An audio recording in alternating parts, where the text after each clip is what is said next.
देखो छात्रों, प्रिय अध्यापकों, आज हम 10वीं कक्षा हिंदी दूसरी इकाई चौथा जो पद्य हम देखने जा रहे हैं उसका नाम है छापा। छापा का अर्थ है धावा, जिसके रचनाकार है ओम प्रकाश आदित्य। अब देखो, हम पहले कवि का परिचय देखेंगे। ओम प्रकाश आदित्य का जन्म 1936 गुरुग्राम हरियाणा, मृत्यु 2009 भोपाल मध्य प्रदेश में हुआ। ओम प्रकाश आदित्य हिंदी की वाचिक परंपरा हास्य व्यंग्य के शिखर पुरुष होने के साथ साथ छंदशास्त्र तथा काव्य की गहनतम संवेदना के परिचयक थे। आप हिंदी कवि सम्मेलनों में हास्य व्यंग्य के पुरजोर कवि दिखाई देते हैं। उनकी प्रमुख कृतियां ये भी है: इधर भी गधे है उधर भी गधे है, मॉडर्न शादी, गौरी बैठी छत पर काव्य संग्रह उन्होंने लिखा है। अभी पद्य संबंधी देखो। प्रस्तुत हास्य व्यंग्य कविता में कवि ने आयकर विभाग के छापे के माध्यम से आम आदमी की आर्थिक स्थिति, छापा मारने वालों की कार्यप्रणाली को दर्शाया है। कवि के द्वारा किया गया छापे का वर्णन व्यंग्यात्मक हास्य उत्पन्न करता है। देखो, इस छापा कविता में आयकर विभाग के अधिकारी सूचना के अनुसार कवि के घर में छापा मारने के लिए आते हैं और उसका व्यंग्यात्मक वर्णन इस कविता में किया गया है। तो हम देखेंगे यहाँ छापा कविता का व्यंग्यात्मक वर्णन कैसे कवि ने किया है। देखो, यहाँ अब देखिए,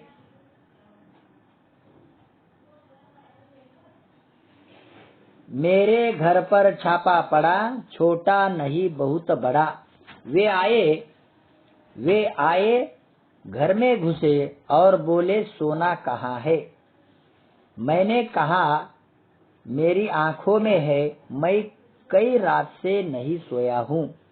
वे रोष में आकर बोले स्वर्ण दो स्वर्ण। देखो, प्रामाणिक सूचनाओं के अनुसार आयकर विभाग के अधिकारी कर्मचारियों को किसी ने शिकायत की थी कि देखो ऐसे ऐसे घर में आपको सोना चांदी पैसा मिलेगा और बड़े पैमाने पर मिलेगा। ये सूचना को पाकर कवि के घर में ये आयकर अधिकारी के लोग, अधिकारी कर्मचारी आए और देखो बहुत बड़े पैमाने पर लोग आकर उन्होंने कवि के घर में छापा डाला, धावा बोल दिया। अचानक धावा बोलने के कारण लेखक कवि भी डर गए और घर में घुसकर बोले सोना कहाँ है। ये कवि को मालूम भी नहीं था कि सोना यानी देखो स्वर्ण होता है कि नहीं, सोना जो कि मूल्यवान कीमती धातु होता है। तो लेखक हैरान हो गए क्योंकि ये सामान्य आम आदमी के कवि का घर होने के कारण उनके घर में सोना नहीं दिखाई देता था, सोना नहीं उन्होंने देखा था। जो आम आदमी की बात है वो कवि वहाँ पेश करते हैं तो उनके मन में लगता है कि यार ये आयकर विभाग के अधिकारी, इनको किसी ने शिकायत की है ना। उस शिकायत के अनुसार लेखक के घर में वो डायरेक्ट घुस गए और कहा कि सोना कहाँ है। तो कवि ने बहुत व्यंग्यात्मक तरीके से उन अधिकारियों को जवाब दिया कि देखो सोना तो मेरे आंखों में है, मैं कई रात से नहीं सोया हूँ। और वे यानी कि रोष यानी कि क्रोध, गुस्सा प्रकट करते हुए बोले कि स्वर्ण दो स्वर्ण, यानी कि वो कीमती धातु दो जो कि हमें शिकायत के अनुसार वहाँ रेड यानी छापा डालने के लिए आए हैं। तो मैंने जोश में आकर कहा सुवर्ण मैंने अपने कौवे में बिखेरे हैं, उन्हें कैसे दे दूं? देखो, यानी कि तुम जो स्वर्ण की बात कर रहे हो, आयकर अधिकारी के लोगों से कहा कवि ने, तुम जो स्वर्ण की बात कर रहे हैं, अरे मैंने जोश में आकर, यानी कवि ने अपने उत्साह में, जोश में थोड़ा हंसते हुए और जोश के साथ कहा, सुवर्ण मैंने तो अपने कौवे में बिखरे हैं, आप कैसे उसे ले सकते हैं, या मैं उसे कैसे दे सकता हूँ, उन्हें मैं कैसे दे दूं? तो वे झुंझला कर बोले, झुंझला कर यानी थोड़े चिड़चिड़ाते हुए, देखो क्या, झुंझला कर बोले, तुम समझे नहीं, हमें तुम्हारा अनाधिकृत रूप से अर्जित धन अर्थ चाहिए। देखो, हमें तुम्हारा अनाधिकृत रूप से अर्जित अर्थ चाहिए। मैं मुस्कुराकर बोला, अर्थ मेरी नई कविताओं में है। देखो, हमें तुम्हारा अनाधिकृत रूप से अर्जित अर्थ चाहिए। तुमने हमें एक शिकायत मिली है और उस शिकायत के अनुसार हम तुम्हारे घर पर छापा मारने के लिए आए हैं। हमें तुमने जो अनाधिकृत रूप से, नाजायज रूप से जो अर्जित धन को प्राप्त किया है ना, हम उस अर्थ को यानी पैसा को पाने की कोशिश में आए हैं। वो अर्जित धन, अर्जित यानी इकट्ठा किया हुआ, एकत्र किया हुआ, उस धन को हम पाने की कोशिश में लगे हैं और हमें वो अर्जित धन चाहिए। तो कवि बहुत ही मुस्कुराकर हंसते हुए कहते हैं, अर्थ यानी कि वो कवि, अर्थ यानी कैसे, तो अर्थ यानी संपत्ति, यानी कि अपने आयकर विभाग के अधिकारी, अर्थ यानी कि संपत्ति, पैसा, और कवि उसका व्यंग्यात्मक जवाब देते हैं, अर्थ यानी साहित्य, मतलब। तो मुस्कुराकर हंसते हुए जवाब कवि देते हैं, अर्थ मेरी नई कविताओं में आपको मिलेगा। देखो, यानी कि जब वो आयकर विभाग के अधिकारी हर बात को पूछते हैं, है ना, तो कवि उसे व्यंग्यात्मक टिप्पणी करते हुए लेते हैं। पहले आयकर विभाग के लोगों ने कहा कि सोना दो सोना, तो कवि ने कहा कि मैं कई रातों से सोया नहीं हूँ, है ना। सोना का दो अर्थ है, एक तो सोना यानी नींद, आणि सोना यानी स्वर्ण, है ना। दूसरे में अर्थ यानी, देखो, अर्थ यानी संपत्ति और अर्थ यानी साहित्य। जब आयकर विभाग के लोग कहते हैं कि अर्थ यानी कि हमें अर्जित यानी इकट्ठा किया हुआ अर्थ चाहिए, पैसा चाहिए, धन चाहिए, तो कवि कहता है, ये देखो अर्थ यानी कि ये साहित्य यानी मेरी नई कविताओं में मिलेगा। ऐसे व्यंग्यात्मक करारा जवाब देने का काम ये कवि करते हैं। अब देखो आगे, तुम्हें मिल जाए तो ढूंढ लो। वे कड़क कर बोले, चांदी कहाँ है? मैं भड़क कर बोला, मेरे बालों में आ रही है धीरे धीरे। देखो, यानी कि चांदी कहाँ है? आयकर विभाग के लोगों ने कहा कि चांदी कहाँ है? चांदी, सोना, पैसा, है ना, लोग बड़े बड़े व्यक्ति उसमें ही पैसे, है ना, यानी कि उसमें ही पैसे लगाते हैं और उन्हें ही खरीदते हैं। और बड़े लोग क्या करते हैं? सोना, चांदी, हीरे, मानिक, मोती, उसमें ही पैसे अपने लगाते हैं, है ना। तो कवि ने कहा थोड़े कैसे, अरे चांदी, तो व्यंग्यात्मक दृष्टि से कहा कि कड़क कर बोले, थोड़ा तेज स्वर में बोले कवि, और क्या बोले कि ये चांदी मेरे बालों में धीरे धीरे आ रही है। देखो, यानी कि चांदी की जो तुम मांग कर रहे हो, यानी तो चांदी यानी कि चांदी जैसे सफेद बाल, देखो, यानी कि मेरे बालों में दिखाई दे रही है, धीरे धीरे मेरे बाल सफेद हो रही है, उसमें देखो चांदी जैसे बाल मेरे। तो वे उद्भ्रांत होकर बोले, कौन? हैरान। आयकर विभाग के लोग हैरान होकर बोले, क्या रे, ये क्या बात है? हमने सोना मांगा तो कहते हैं कि मैं अनेक रातों से सोया नहीं हूँ, हमने अर्जित धन मांगा, अर्थ मांगा। तो ये कहते हैं महाशय मुस्कुराकर कि देखो अर्थ मेरी नई कविता में मिलेगा, हमने चांदी की बात कही। तो ये महाशय कहते हैं कवि, यानी कि ये व्यक्ति, कि चांदी तो मेरे बालों में दिखाई दे रही है, वो मेरे बाल सफेद धीरे धीरे हो रही है, उसमें देखो। अब हैरान होकर ये बोले आयकर विभाग के अधिकारी, क्या ये बताओ तुम्हारे नोट कहाँ है? देखो नोट यानी रुपया है ना। तो कवि व्यंग्यात्मक दृष्टि से जवाब देते हैं। क्या जवाब देते हैं? परीक्षा से 1 महीने पहले करूंगा तैयार।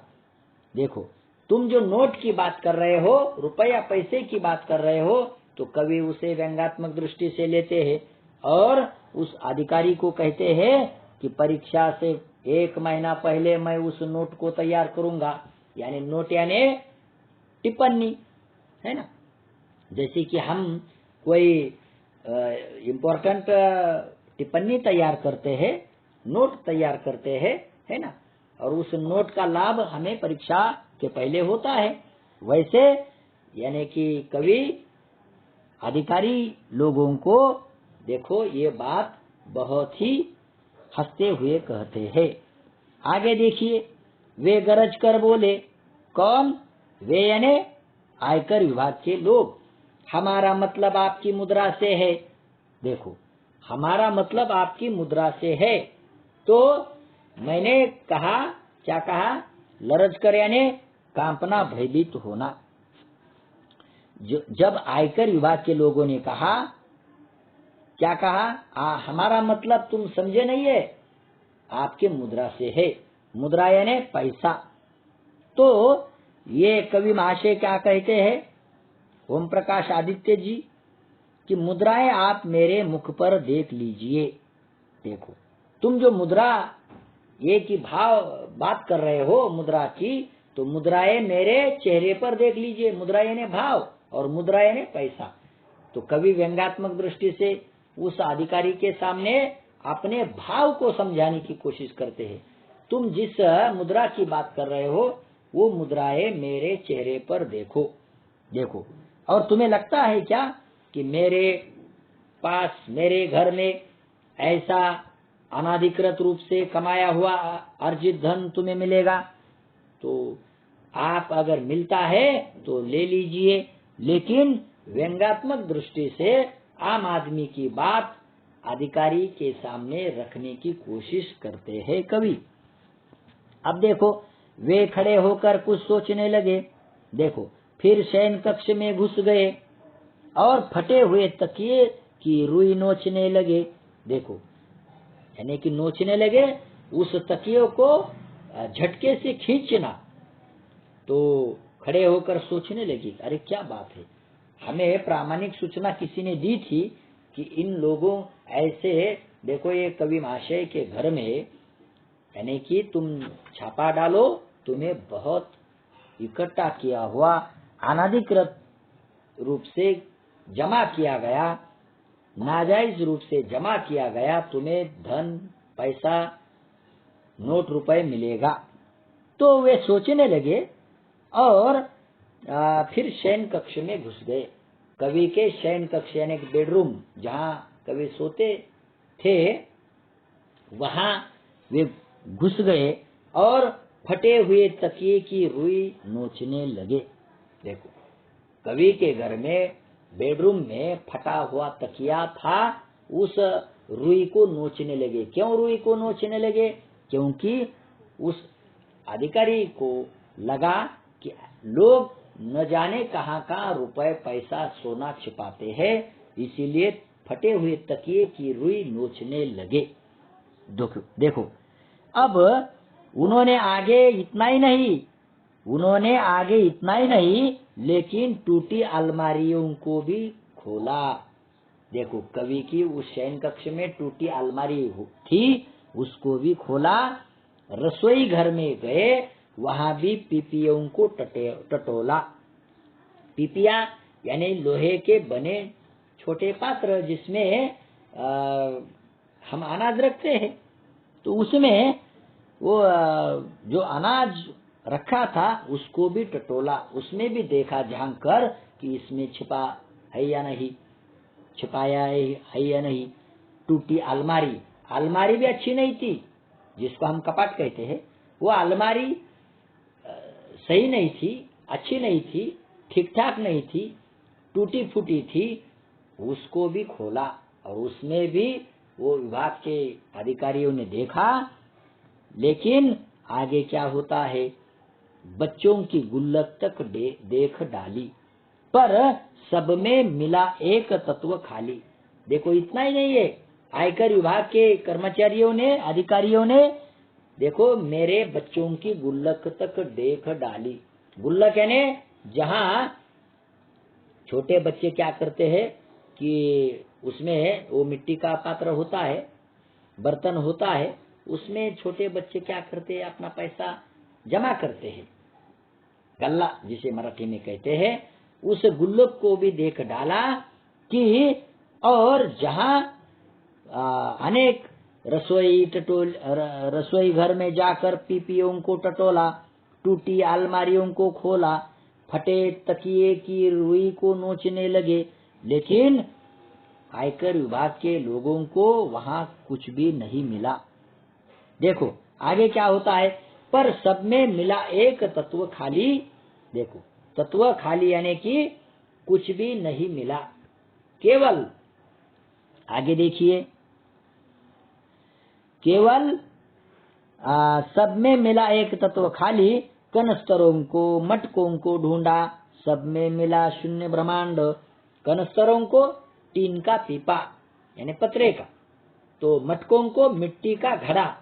देखो यानी कि सब लेखक कवि के घर का पूरा यानी कि छानबीन उस अधिकारियों ने की है ना। कहाँ छानबीन की अधिकारियों ने, देखो टूटी अलमारियों को देखा, यानी कि फटे तकियों को रुई में वो नोच कर देखा, और बच्चों की गुल्लक देखी, पीपियों को टटोला, कनस्तरों को टटोला, टीन के पीपे जो थे अनाज रखने के उसको भी टटोला, ढूंढा, मटकों के जो वहां गड़े दिखाई देते हैं, मटके जो दिखाई देते थे उसको भी देखा, यानी कि लेकिन उस अधिकारियों को शून्य ब्रह्मांड यानी कि कुछ भी नहीं मिला। जो रिक्त संसार था लेखक का, कवि का, उस रिक्त संसार में देखो कुछ भी अधिकारियों को नहीं मिला। देखो गलत सूचना पाकर वो आए थे, ठीक है सूचना प्रामाणिक थी, लेकिन गलत सूचना उन्हें मिल गई थी, है ना। ऐसे आम आदमी, कवि एक आम आदमी इंसान है, उनके घर में उन्होंने धावा बोला, छापा डाला, लेकिन वहां कुछ भी नहीं मिला। तो आगे देखिए, देख कर मेरे घर में ऐसा अरण्य कांड, उनका खिला हुआ चेहरा मुरझा गया। देखो अरण्य कांड बिखरा हुआ, यानी कवि के घर में जो संसार था, है ना, क्या संसार था, कनस्तर थे, मटको थे, यानी कि टूटी फूटी अलमारी थी, फटा हुआ ये था, तकिया था, और एक खाली रसोई घर में पीपीओ था, बच्चों की गुल्लक थी, लेकिन उसमें कुछ भी नहीं मिला। तो ये अरण्य कांड यानी कि ये जो संसार कवि का था वो बिखरा हुआ था, लेकिन उसमें कहीं भी सोना चांदी पैसा नहीं दिखाई दिया। तो उनका खिला हुआ चेहरा मुरझा गया। अधिकारियों के चेहरों पर उदासी छा गई, है ना, कि कुछ भी नहीं मिला। देखो लेकिन उनका काम ये होता है, जो व्यवस्था के अनुरूप वो आए थे, जो व्यवस्था के अनुरूप वो अनाधिकृत धन को, इकट्ठा किया हुआ धन को, है ना, छापा मारकर वो धन जब्त कर देते हैं, लेकिन जब कहीं कुछ नहीं मिलता है तब उनका चेहरा देखने लायक बना, है ना, देखने लायक बनता है। ये भी बात है। आगे देखिए, हमने पन्ना पलट लिया है, आगे देखो, जो कविता रह गई है वो हम देखेंगे। और उनके 20 सूची हृदय में, उनके 20 सूची हृदय में रौद्र की जगह करुण रस समा गया। देखो, उनके हृदय में ये था। किसके हृदय में, किनके हृदय में? अधिकारी विभाग, छापा मारने वाले अधिकारी विभाग के हृदय में ये था कि इन ऐसे व्यक्ति के घर में हमें कुछ न कुछ मिलेगा, क्योंकि हमें शिकायत प्राप्त हो गई थी। लेकिन उनके हृदय में ये सूची लेकर आए थे, उनके दिल में ये लगा था कि हमें जरूर कुछ इस छापे में बहुत बड़ा सामान मिलने वाला है, सोना चांदी पैसा मिलने वाला है। लेकिन उस रौद्र की जगह, है ना, क्रोधपूर्ण जो अपने हृदय में भाव लेकर आए थे, लेकिन वो करुण रस में समा गया। करुण यानी दया, है ना, जो नवरस है ना, भयानक है, बीभत्स है, रौद्र है, करुण है, वीर है। तो ऐसे रसों में देखो, उनके मन में, उनके हृदय में, है ना, अधिकारियों के हृदय में करुण रस समा गया, छा गया। क्योंकि कवि के घर में कुछ नहीं मिला, इसीलिए उनके हृदय में दया उत्पन्न हो गई। आगे देखिए, वे बोले, क्षमा कीजिए, हमें किसी ने गलत सूचना दे दी। अपनी असफलता पर वे मन ही मन पछताने लगे और सिर झुकाकर वापिस जाने लगे। देखो, और उन्होंने क्षमा मांगी कवि की। क्यों क्षमा मांगी? क्योंकि कवि के घर में इतना सब देखने के बाद कुछ भी नहीं मिला, तो उन्होंने क्षमा मांगकर कहा कि हमें किसी ने गलत सूचना दी थी। देखो, ऐसी गलत सूचना पाकर कवि के घर में छापा मारने के लिए ये ऐसे लोग आते हैं, तब वो अपनी असफलता प्रकट करते हुए मन में मन पछताने लगते हैं। मन में मन पछताने लगना, दुखी होना, है ना। अगर कोई काम पर, है ना, सफलता नहीं मिलती है तो मनुष्य दुखी हो जाता है। वैसे असफलता पाने पर वह अधिकारी मन ही मन पछताने लगे, दुखी होने लगे। अरे देखो, कुछ भी नहीं मिला, अगर मिलता तो फिर वो उनकी बात बनाते, लेकिन ये भी नहीं हुआ, तो फिर सिर झुकाकर वापिस जाने लगे, यानी शर्मिंदा होकर, है ना, सिर झुकाकर यानी शर्मिंदा होकर। अब देखो क्या हम बोले, अरे इस घर के लेखक में खाने के लिए अनाज तक नहीं है और हम उनके घर छापा मारने के लिए आए हैं गलत सूचना लेकर, तो सिर झुकाकर वो वापिस जाने लगे। तब कवि ने कहा, आगे देखिए क्या कहा, मैंने उन्हें रोक कर कहा, ठहरिए, सिर मत धुनिए, मेरी एक बात सुनिए। देखो, मैंने उस अधिकारियों को कहा, रोक कर कहा, ठहरिए, ठहरो, और सिर मत धुनिए। सिर मत धुनिए, पश्चाताप, दुख आप मत प्रकट करे। क्यों? क्योंकि आगे देखो, सिर मत धुनिए, मेरी एक बात सुनिए। देखो, मेरी एक बात सुनो। आप, मेरे घर में तुमने छापा डाला, किसी ने आपको गलत सूचना दी, उसके अनुसार तुम घर आए, घर में घुस गए, अनेक बातों को तुमने टटोला, है ना, लेकिन आपको कुछ नहीं मिला, तो आप पश्चाताप करने लगे हैं, शर्मिंदा हो गए हैं। लेकिन आप इसके बाद ये करो, क्या करो?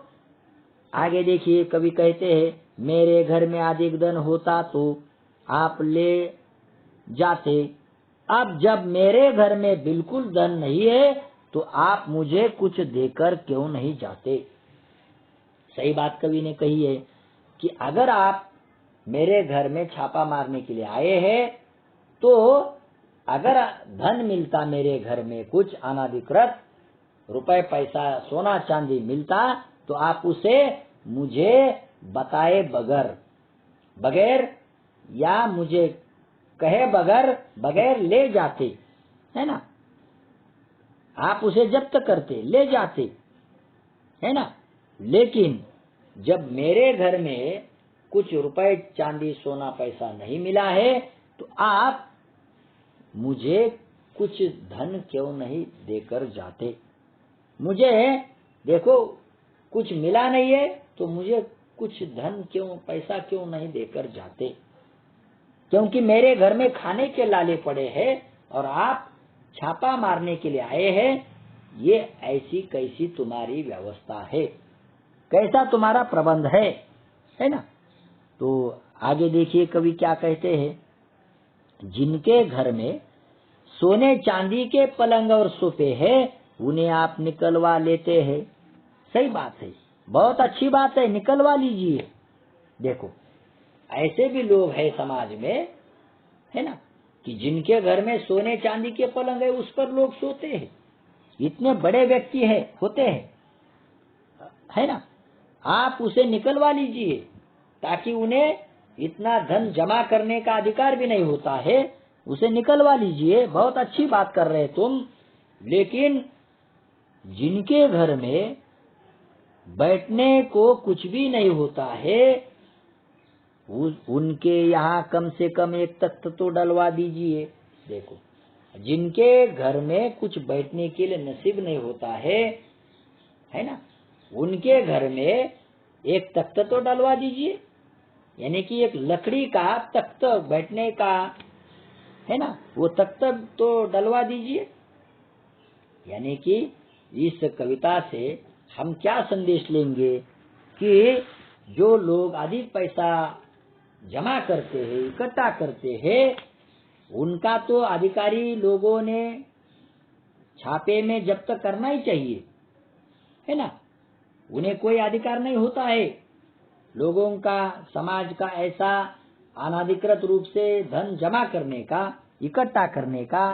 लेकिन जिनके घर में कुछ नहीं होता, ऐसा धन, ऐसा पैसा, है ना, कुछ नहीं होता, तो जब्त किया हुआ पैसा थोड़ा तो भी गरीब को, है ना, ऐसे निर्धन लोगों को तुमने देना चाहिए।